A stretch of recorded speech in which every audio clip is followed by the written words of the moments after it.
we're just delighted today to have Ronnie Chan join us at Zillow here.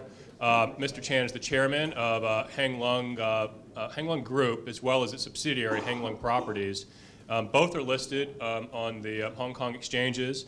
The latter company, Hang Lung Properties, is actually a part of the Hang Seng Index, which is, for those of you who don't know the Asian markets, is essentially the equivalent to the Dow Jones Industrial. So it's where the blue chip stocks are listed on that index, and one of his subsidiary companies is listed on that in that index.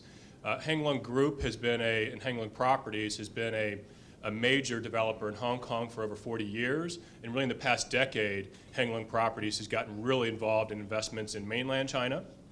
And so Mr. Chan will be speaking to us a little bit about that. Here at Zillow, we do, necessarily of late, we've talked a lot about kind of our growth goals and growing revenue. And as we're a young startup, we talk a lot about kind of how fast our revenues are growing and other things. And I thought it was particularly impressive that Hang Lung Properties, and the most recent profit estimate I could come up with was 2008, generated $1.7 billion in profit. So this is a company that's profit, not revenue. So we think a lot about how we're going to get to $1 billion in revenue, and Hang Lung Properties is $1.7 billion in profit. Mr. Chan has just an amazing, accomplished set of credentials, and I could go on forever about all of the different institutions he's associated with, which I'm not going to do in order to give Mr. Chan more time to speak with us. But while he's wolfing down his lunch, I'm just going to mention a few of them. He is a member of the Council on Foreign Relations, fantastic, National Committee on U.S.-China Relations. He's a member of the Center for Strategic and International Studies, the World Economic Forum. Perhaps you've heard of when people get together at Davos, Switzerland to figure out the world's big problems. That's the World Economic Forum. He's associated with Yale, Stanford, MIT, and numerous corporate boards. He's got an MBA from University of Southern California, so he's a mighty Trojan. An honorary doctorate from Hong Kong University of Science and Technology. So I'll just say in closing, before I turn it over to Mr. Chan to give us some remarks about kind of what's happening in the Chinese housing market right now, that we were first introduced, Mr. Chan and I, because Ronnie we were fortunate enough to have Ronnie open the Zillow Columbia University Progressive Policy Institute Housing Forum, which we had in New York City about 2 months ago. And Mr. Chan was paired with Nobel Prize-winning economist Joseph Stiglitz for this talk to open up the overall forum. And it was a nice evening talk at Columbia University. And most people, I think that would be a daunting assignment to stand toe-to-toe with a Nobel Prize-winning economist and talk about what's happening in global economic markets. And I can just tell you that Mr. Chan did truly rock the presentation, and afterwards he was mobbed almost like a rock star by people who came up to him afterwards. And I mean, I felt, really, I think Joseph Stiglitz ended up thinking by the end of the night that Ronnie Chan was a tough act to follow, and indeed he is. So with that, I'll turn it over to you, Mr. Chan.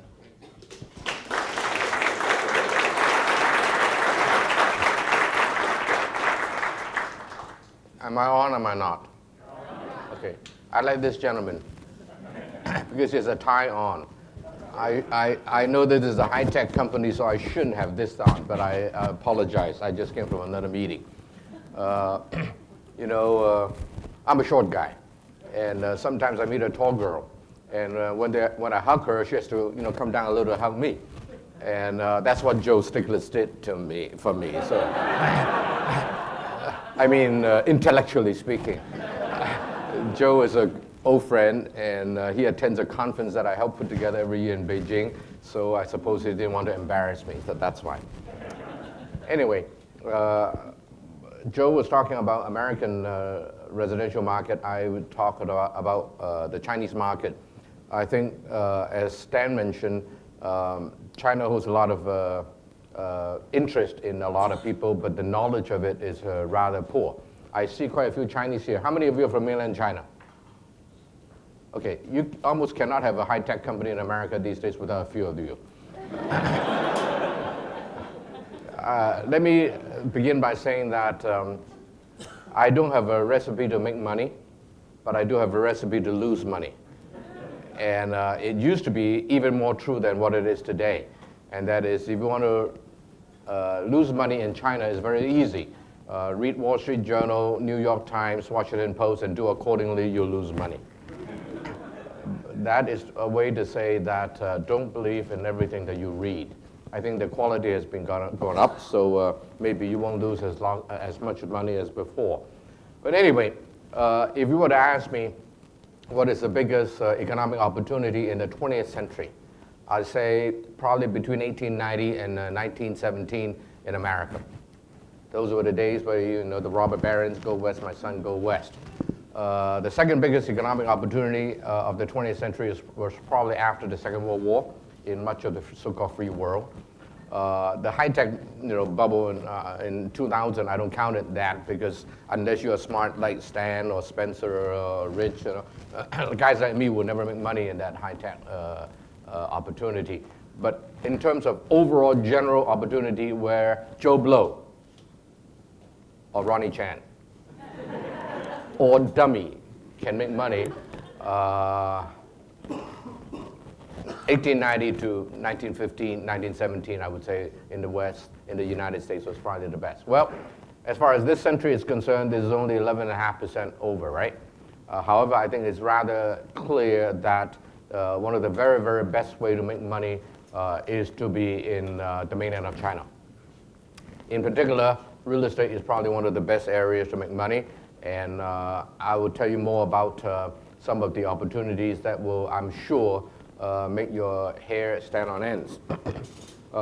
China is just such a crazily big market that most people have no idea what it is like to be in a country with 1.34 billion people, which is 4.2 times larger than the size of this country. Land mass-wise, it's about the same. It's a lot more hilly, and arable land there is a fraction of that in the United States. And yet it sustained 1.3 some billion people's livelihood. And excuse me, as they grow, the opportunity is just amazing. Let me just, since you are all in real estate, let me just cite you a couple of numbers to illustrate. How many units of residential units were completed in the United States last year? 580,000, come 600,000. In China, it's 6.7 million. Okay, 12 times. And well, you say, hey, the United States was a bad market last year. So if we were to take the previous 3 years, then it ranges from the Chinese market is 7 times to 12 times the size of the United States. In terms of units sold, last year in the United States, how many units were sold? United States? No, first, new, yeah, right. Roughly 310,000 units, okay? China was 9 million units, okay? So it's 29 times that, the size of this market. And even in the last 3 years, it ranges from 21 times to 29 times. In terms of inventory, China is 5 to 10 times more than what is available in this country. As we all know, this country has roughly 115 million households, and I was told that your database is well over 100 million, so you cover 90% of everybody in this country. Well, China has over 400 million households, so it's about 3.5 times the size of this market. Let me give you some other factoids which are interesting. The largest real estate company in the world, where is it? Of course, right? Dummy like me can answer that. You guys are smart, okay? How much did they sell? They sold about 19 plus billion US dollars last year. And there is 5 companies in China. Every one of them sold at least 10 billion US dollars equivalent of real estate in China last year, each one of them. They sold, the number one company is called China Vanke. It's sold about almost 120 million square feet. Okay, so the size compared to this country It's just no comparison. That's why I don't do business in this country. For two reasons. Number one, it's a small, dinky little peewee market. And number two, there's so many smart guys like you guys running around. I just don't like to bump into anybody who's taller than me. That means I don't like to bump into anybody. You know, in a market such as China, a dummy like me can make some money. Here in this country, the market is rather efficient, and you guys, being the data providers, among other things, you guys make the market even more efficient, right? And I hate that.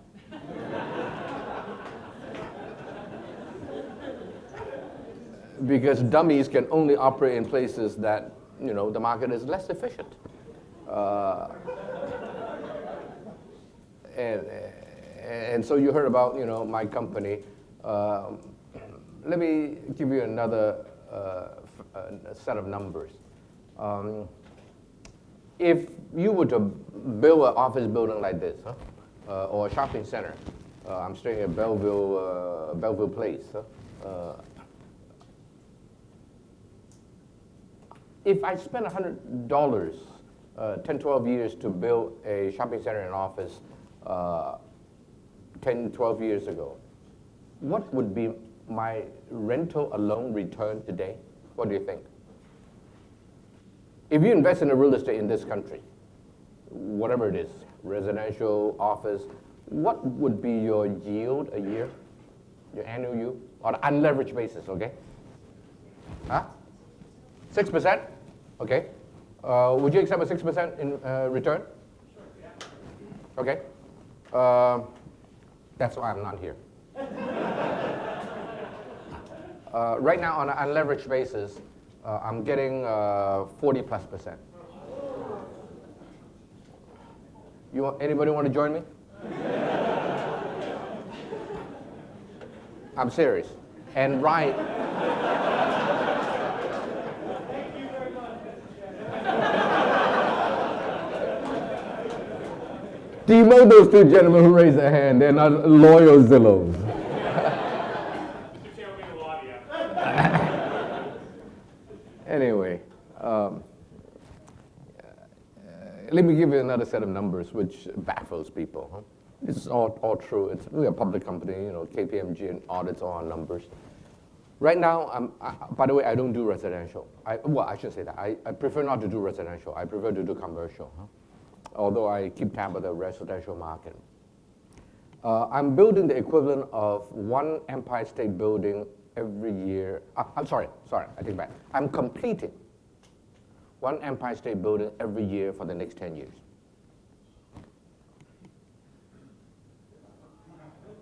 And I have been debt-free for the last 6 years.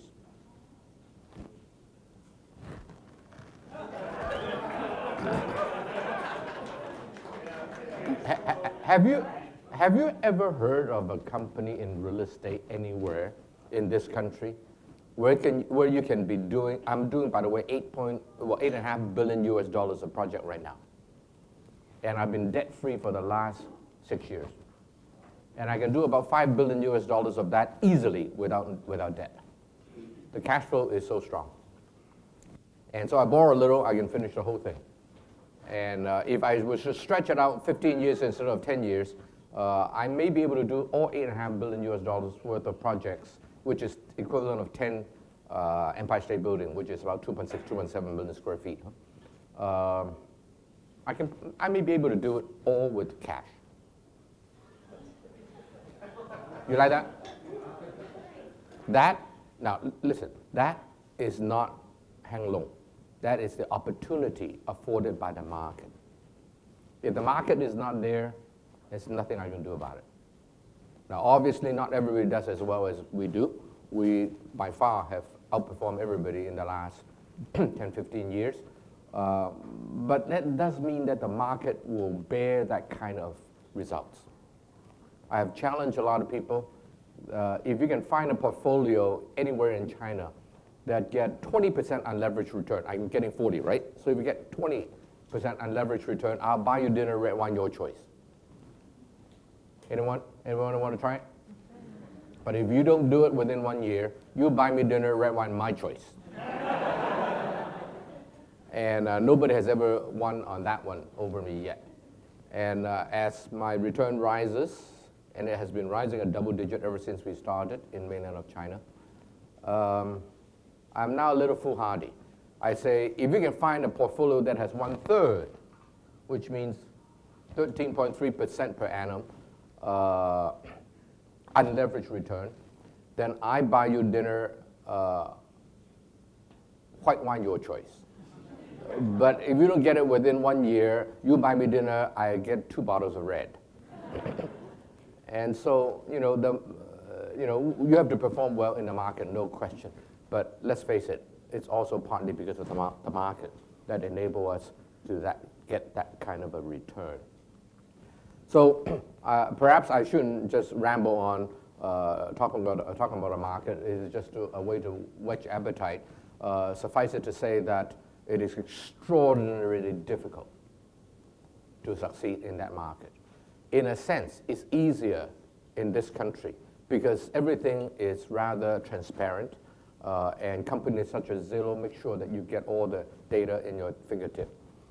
And so if you open your eyes, if you study, if you get into the Zillow web, you'll get a lot of information which will hopefully get you keep you out of trouble. But in my market, you don't have such things, and neither are they readily available. Nor can Zillow succeed there to collect the database because it's just not there. And so, so the inefficiency there is humongous, and the environment is so different from that in this country. Basically, you have to unlearn what you have learned. It is not just to pick up something. You have to unlearn a lot of stuff. If you're not capable of putting down what you already know. I did real estate in this country in the 70s. My friend Abraham Ho was with me here. He knew that in the 70s I did a lot of real estate in California. And basically you have to unlearn what you have learned. The technical stuff are similar, but everything else almost is different. But if staring at the numbers that I gave you, I assume that it is attractive enough to warrant the unlearning process in order to learn it anew. How long would that market last? I carry a sheet of paper in my pocket with 75 cities. Hang Lung is probably one of the world's top 10 publicly listed real estate company.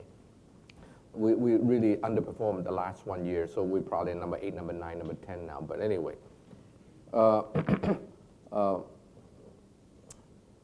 out of the 75 cities, I'm only in 8 of them. So that means there's 67 other cities that I haven't touched yet. That means there's plenty of room for 10 Hang Lungs to do business there and still plenty of room. And out of the list of 75 cities, there's only 4 or 5 of them that have a population of less than 4.5 million people. Just for your information, there's about 301 cities, a little over 300 cities in China that have a population of 1 million or more. How about the United States? How many cities? 9. Okay, that's 9 cities, with San Jose, California being the 9th, has a population of 1 million or more. But in China, there's over 300. And there's 80-some cities that have a population of 3 million or more, and 55, 56 cities with 5 million or more. And so the opportunity there is humongous. For those of you who are young, who like to leave Zillow and learn the language and go over there, I think there's plenty of opportunity. So anyway, perhaps then, I can yap on and on, so perhaps I should stop and have more of a dialogue than a monologue. Is that okay, Stan? Yeah, no, that's super. I think just kind of following up on your last point about kind of how big the Chinese market is, I'm glad you gave those numbers because actually I asked Dong Zhang, is Dong here? Okay, there's Dong. So just for some scale, because I remember from your talk at Columbia, something along those lines, and does anyone know the population of New York City, kind of roughly? About 8.2 million. Do you know how many cities in China have a population greater than New York City? And Don can't answer this. What's that? Was it 7? 7 or 8 cities bigger than New York City? No. Ladies and gentlemen, you guys are all wrong. Hey, that's actually straight from Wikipedia, Ronnie. So I'm pretty sure that's true. I just looked at the list recently from China. It's well over 15 cities.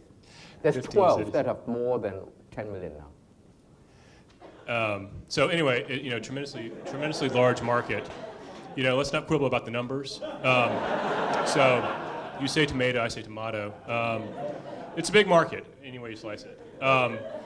Let's open it up to some questions. I think maybe after your talk at Columbia, I think one of the most interesting debates that actually didn't transpire, and I'm kind of interested to hear try to stimulate a little bit of the debate here, was your assertion of that basically the Chinese housing market may actually not be undergoing a bubble, which is, there's widespread opinion that the Chinese real estate market is undergoing an enormous bubble. And I think you seemed to be supporting an argument that it might not be undergoing a bubble, or if it was undergoing a bubble, that China had a variety of, I think you described them as weird policy instruments that they would be able to bring a bubble under control. So I was wondering if you could just elaborate on that a little bit. Okay, let me give you a couple more crazy things. What percentage of the population in this country live in their own homes?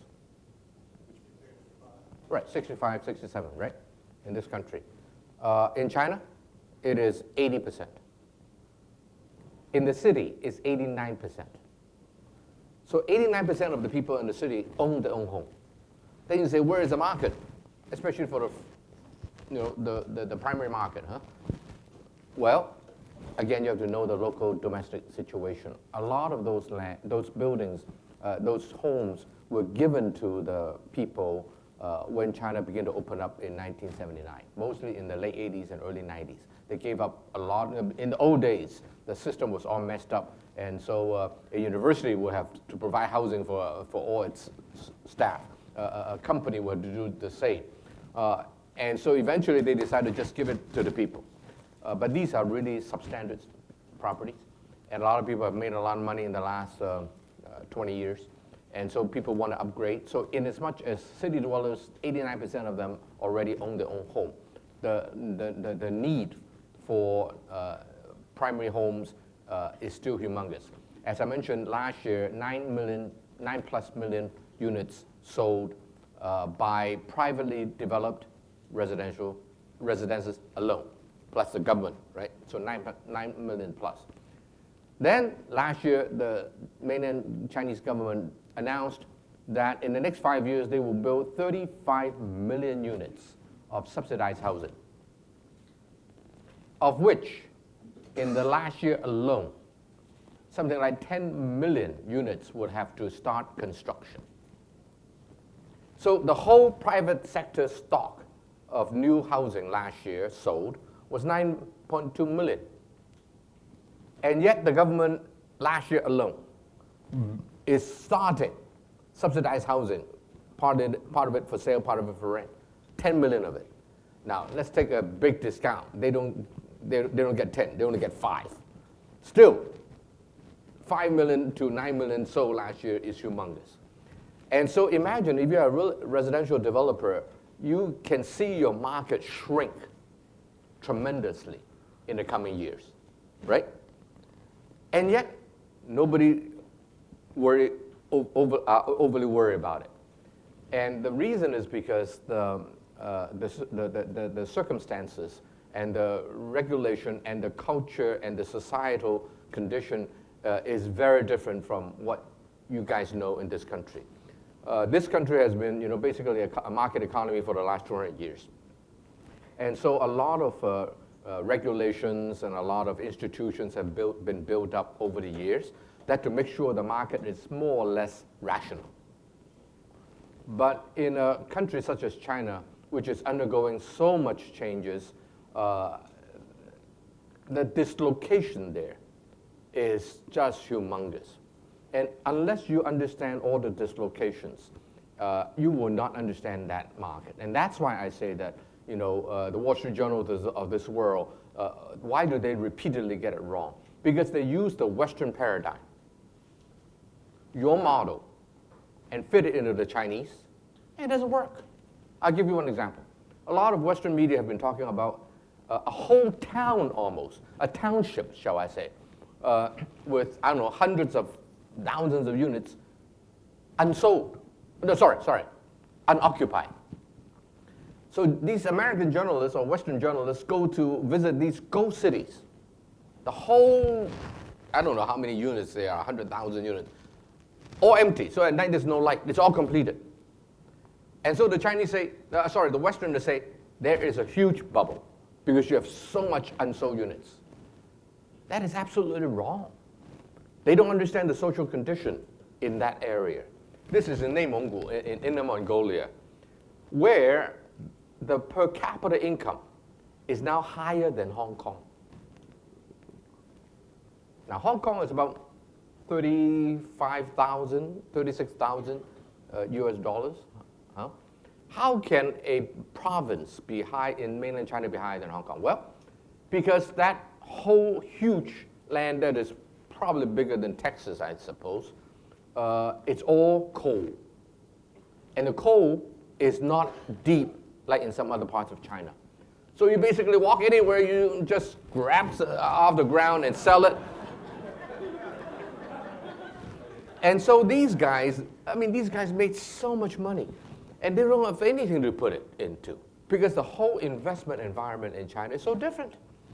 You cannot own gold, you cannot, at least not legally.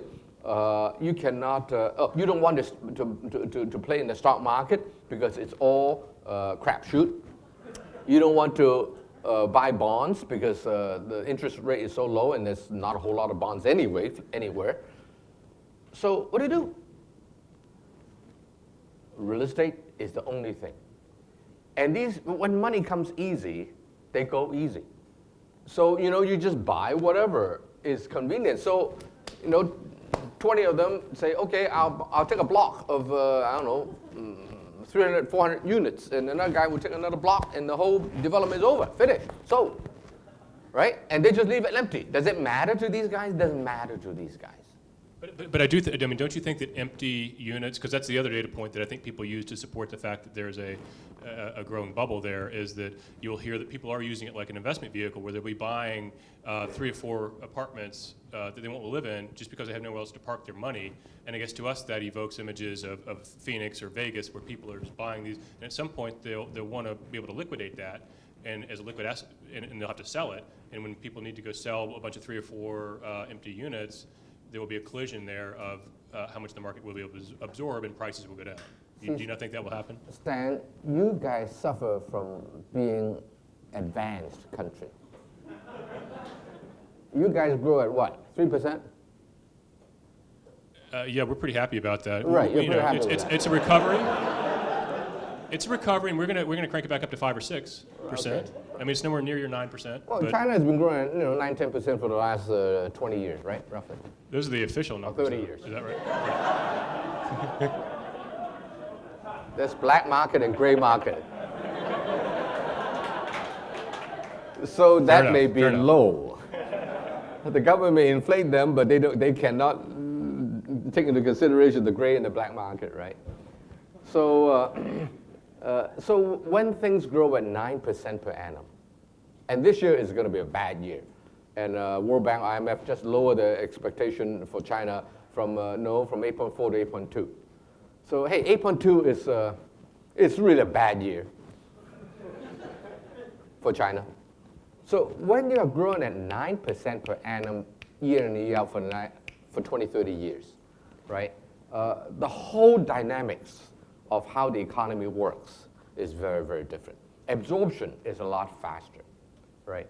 And so the reality is that the facts have shown these Western journalists or analysts to be wrong, because as I mentioned also, let me finish with this demand business. the demand is so humongous that, well, anyway, maybe I should stop there. Don't stop. Don't stop. You asked me okay. about You can go on. the strange tools that the government, it's a bubble, right? The bubble is something that the market creates, right? However, in China, it's not exactly the market only. It is market, but it is also government administrative measures. And when that is the case, that which is a bubble is no longer a big issue. Because frankly, the government know how to control or spur the market on. For example, a couple of years ago when the market was really hot, what did they do? They say you cannot buy a second home. Just like that. Nobody can buy a second home. And then keep going up in price. So the government said, you cannot have a mortgage less than, more than 50% of the value, or whatever. And then they tell the banks, you cannot borrow, you cannot lend. Okay? So there's a lot of administrative, what you call meddling in the market, but actually they are very effective. All you know is the fiscal policies and monetary policies, right? You control the money supply, and then government invests or what not invest. Of course, the government doesn't have a whole lot of money to invest in this country, but the government has a lot of money to invest, right? And so because of that, their ability to micromanage prices is far better than in this country. Now, they can make a mistake. But overall, for the last 20 years, the Beijing leaders have been pretty shrewd in using those strange tools to regulate the market. And as a result, I keep telling my American friends, they never believe me, there's no bubble in China. You know, China is such a big place, and because of the fast growth nature of it, some just go up like that, other one like that. So you really cannot generalize. But let me give you the best of the best, Shanghai and Beijing, right? The high-end stuff is roughly 10,000 RMB a square meter. So 1,000 RMB a square foot. So that's roughly $170,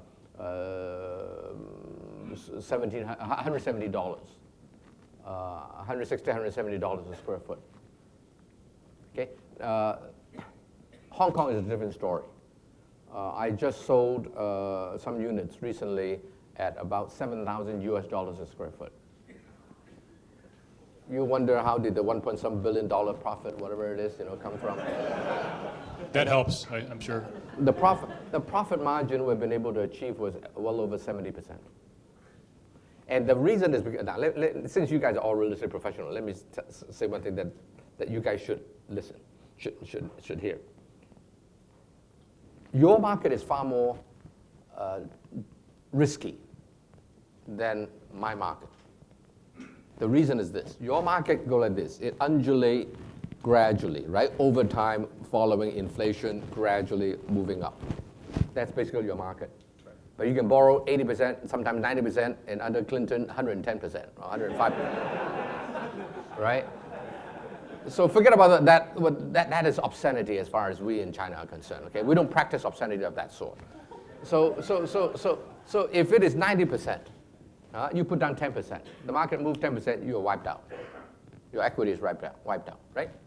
In China, on the other hand, or in Hong Kong, or in the developing economies such as East Asia, the curve is not like this. The curve is like this. Okay? So you may say it has a much greater beta. But the overall trend is one of growing up, rising like this. Now, Hong Kong is no longer like that, but mainland China, we're watching exactly that. Just like we've seen that in Taiwan, we've seen that in Thailand and other places, Singapore and so forth. So the curve overall is like that. When that is the case, all you need to do, there's one characteristic of such a curve. Every trough is higher than 2 peaks ago.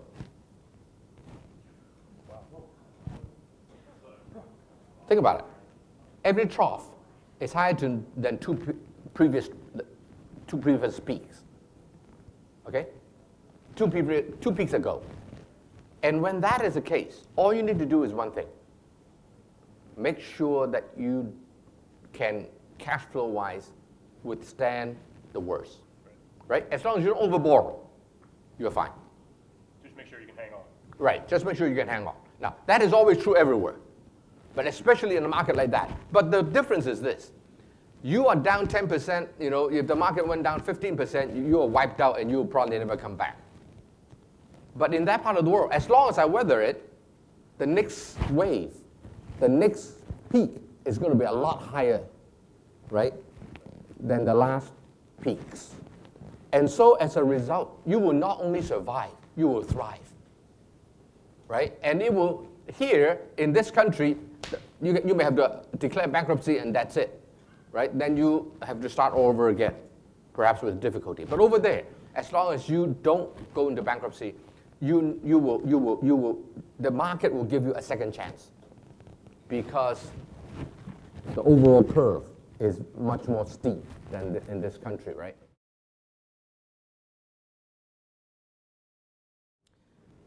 Also, could you describe, that's a great question, what does the mortgage market look like? Like, are these 30-year fixed these people are buying, or is it adjustable rates? What's the mortgage market? I don't think they have adjustable rate. Do they have adjustable rate in China? They do now, huh? Yeah. Right. Yeah. Okay. First of all, you have to ask the question, why is the government, the central government, why are they favoring the banks so much first? And if you don't understand geopolitics, you will never understand geoeconomics in China. China is not opening the banking system to the West because they know that they have started late. JP Morgan is 100-some year old, and many of the banks in this country are, Citibank is over 100-year old.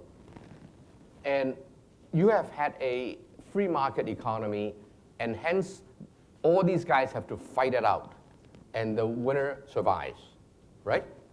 And so as a result, your technology is far better. I used to serve on the board of a British bank, and I turned down Bank of America in those days, inviting me to join the board, because I think the British banking regulation is more sensible than this country. So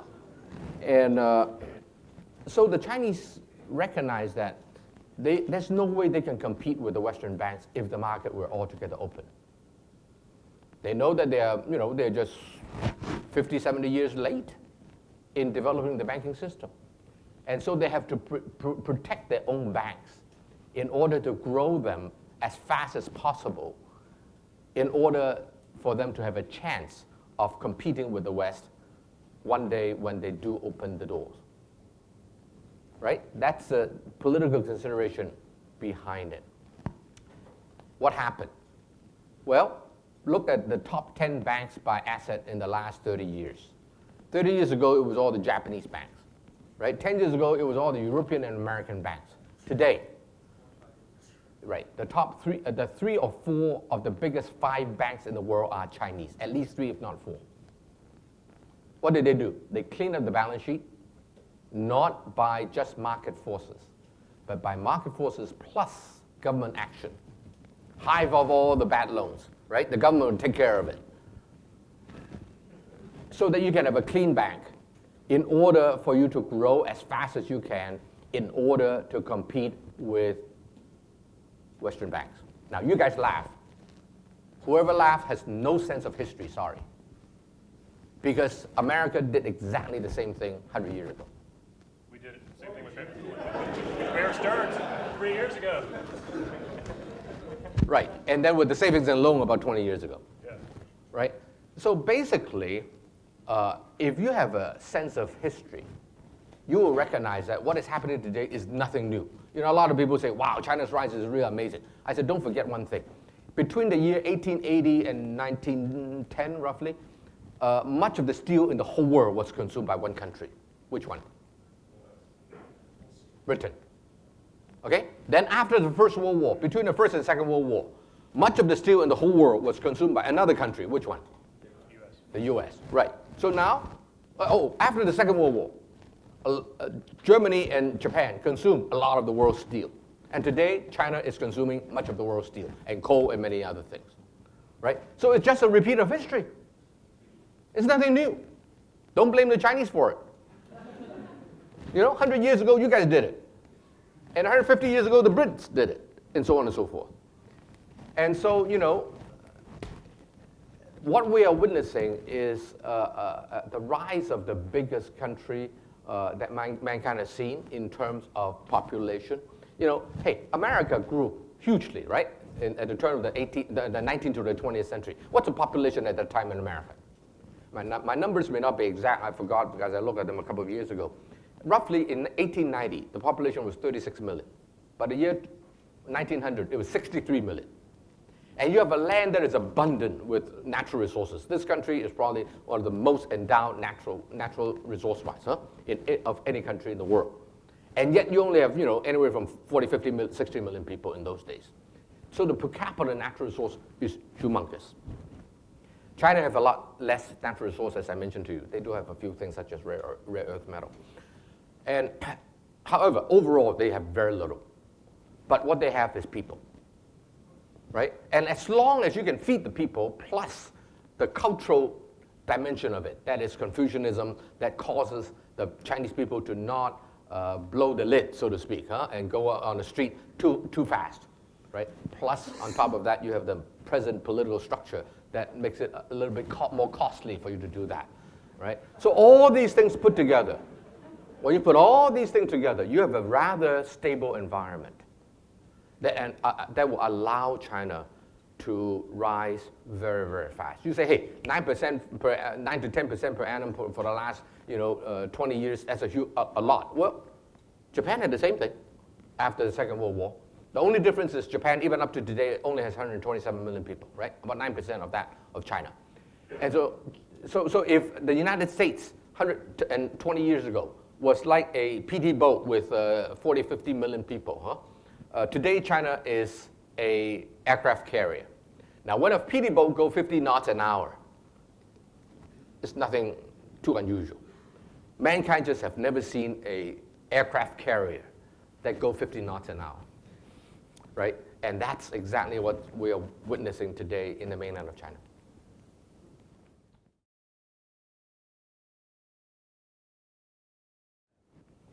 The tax, first of all, historically, China never got the taxation system right.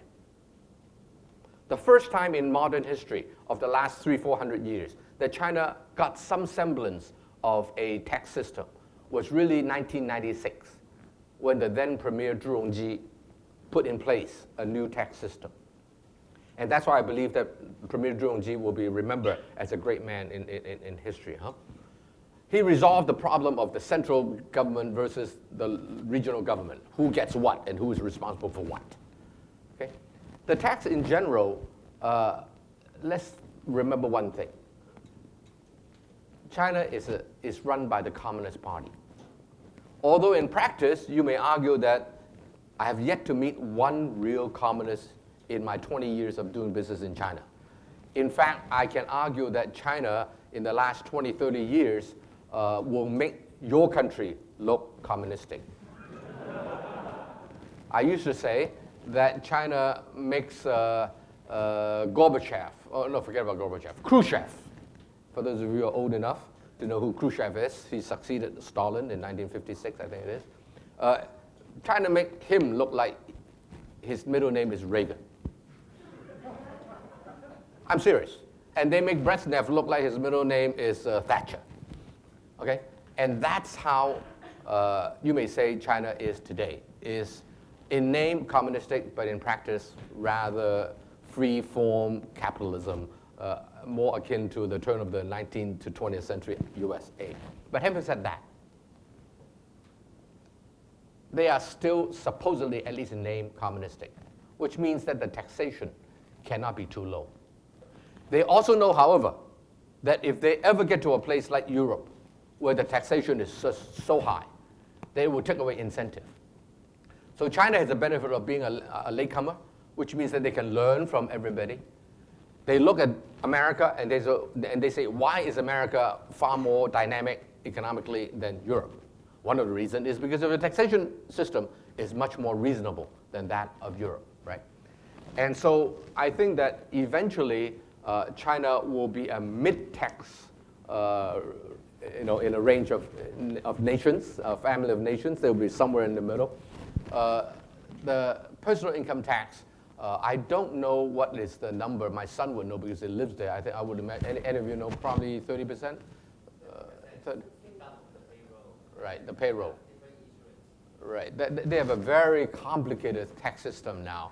I mean, for a guy like me as a real estate developer, there's probably 8, 9 types of tax that you have to pay. And So was that 30%? Was that cumulative? That's individual. The individual is a lot simpler, but corporation is far more complicated.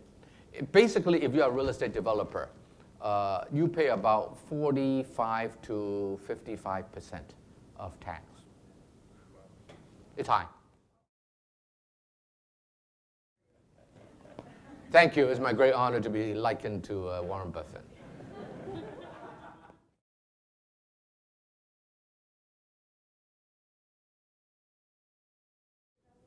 Yeah, the Chinese probably have around, 600 million people now that uses the internet. It's a huge number. My family used to be the second largest shareholder of Sohu. Anybody know Sohu? Right, some of you know Sohu, which is probably the second largest entrance portal. And it is truly amazing how the city folks are really very much into the internet. You see a lot more people with cell phones that are internet empowered than probably in almost anywhere in the United States, with the exception of downtown of the top cities such as Seattle, New York, Los Angeles. And of course, the information is censored somewhat. But basically, 2 things are not allowed. One is down with the Communist Party. You cannot say that, right? But you can say the premier is a jerk. The president is a stupid son of a gun, right? You can say any of that stuff as long as you don't say down with the party, down with the government. Right, that's one thing. The second thing is pornography. And so they censor those things pretty fiercely. And personally, I don't mind. And I don't just mind, I mean the pornography part. I mean the political part. And the reason is this. If China were to ever catch up with the West, and they recognize that because of their own doing, they are behind, right? They must have a very peaceful environment, basically. And if you don't have that, you don't have anything. And so I think China will find its own way, gradually relaxing the internet as the country gets a little bit more wealthy. However, it's really a darn tough job. The balance between the aspiration of the people, which include not just clothing and food now, a shelter, but also thought freedom, with the creation on the one side, and the other side, maintenance of societal peace and hence economic development. It is a very daunting job, and I have always said for the last 10 years that it's a lot easier for me to predict that China will be in social difficulty than for me to expect China to have safe, peaceful sailing. And so people say, hey, Ronnie, you've been wrong for the last 10 years. I said, you're right, I've been wrong for the last 10 years, but I'm 10 years closer to being correct. And I think one of these days, something will blow up. And it's just a matter of how big that blow up is and what contagion effect it will have. And so, one of the least desirable jobs is to be the leader in Beijing.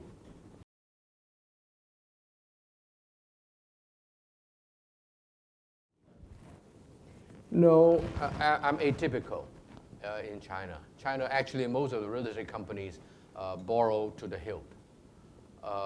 In Hong Kong, if you have 20% debt to equity ratio, you are considered to be a little bit on the high side. In China, 80%, everybody's there.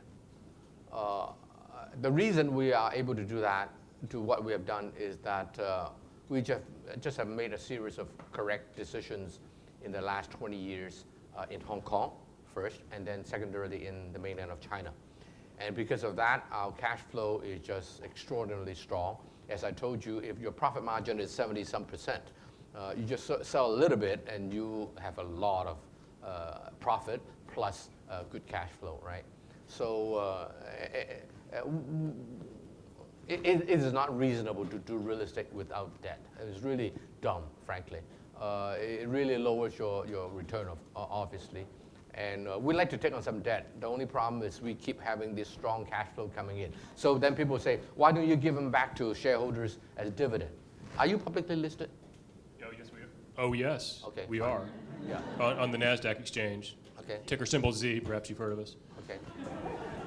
The reason I don't give the money back to shareholders is it is a totally wrong message. Consider this. I am in the fastest growing market in the world, and it's humongous, it's big, right? I told you I'm nothing in that compared to the size of that market. What does it mean when I give money back in, say, a special dividend, cash dividend to shareholders?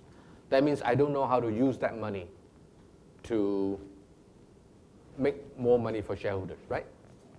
So, we did some studies, some sensitivity studies last year, and we can easily handle about $12 billion of project, and we're now at 8.5, so we have another 3.5 to go.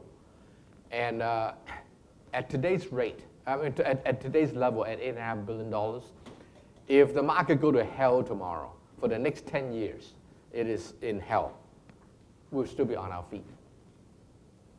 And so what is inherent in what I said was a contradiction that I don't know if any of you have caught it. That is, if the market, Ronnie, you expect the society to be unstable, how come you're putting all eggs in one basket?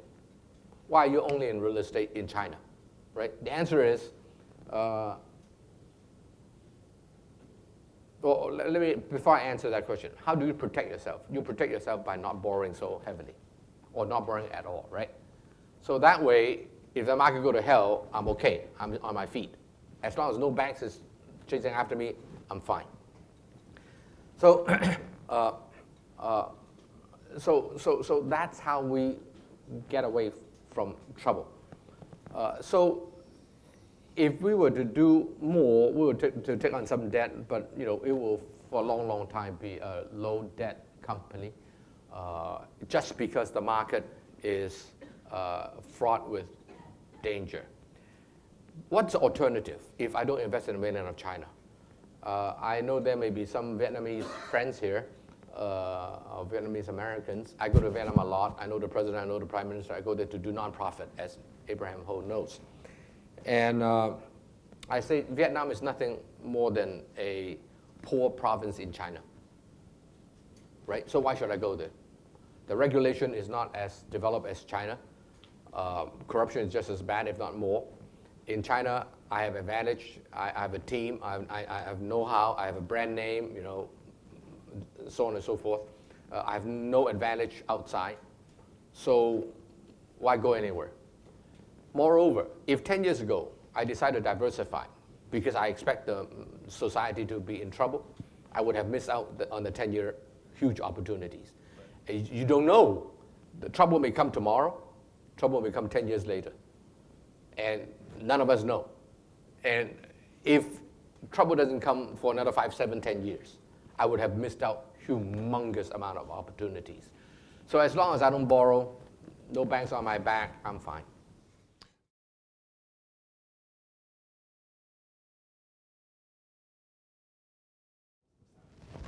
Oh, that's a non-issue. Residential is... So just to clarify, so that means that you actually don't own the land, you're actually leasing the land in China for a period of time, as opposed to buying it like a fee simple arrangement here in the US where you would actually buy the land and you actually own it outright. Right. You know Irvine Company? What's that? Irvine Company, right? They never sell any land.